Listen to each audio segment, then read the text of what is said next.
if you like burgers, then you'll like this machine back here. This is capital.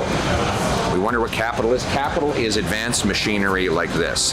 Tell me what this machine does and why somebody who likes cheeseburgers should care about it. So this is a column dumper. All the ingredients that you need to make your hamburger are going to go into the buggy. The buggy's going to rise up. It's going to dump into a mixer.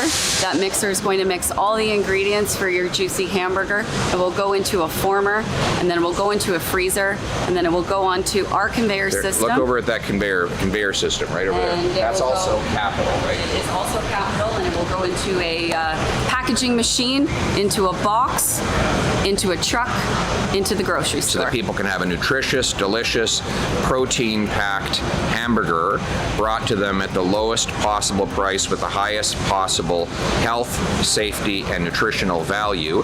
And your workers, of whom I think you have about 300, yes, can have big, powerful paychecks, right? Absolutely. But to do that, they need machines which economists call capital.